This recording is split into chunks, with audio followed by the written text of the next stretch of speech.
గణపతి అనుమతితో తాండవమేద్దాం, తక్కదిమి తక్కజనులకు పేటాడేద్దాం.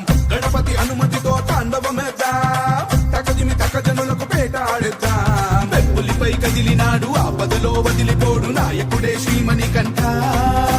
మోహినికి నందనుడే శంకరుడి బిడ్డడులే నీ శరణం శరవణ భవమే. కలిగాలిని బంధించి విజయాన్ని అందించి వరమిచ్చి స్వరూపా. స్వామిది జగతోం తోం అయ్యపతి జగతోం తోం, స్వామిది జగతోం తోం అయ్యపతి జగతోం, స్వామిది జగతోం తోం అయ్యపతి జగతోం తోం, స్వామిది జగతోం తోం అయ్యపతి జగతోం.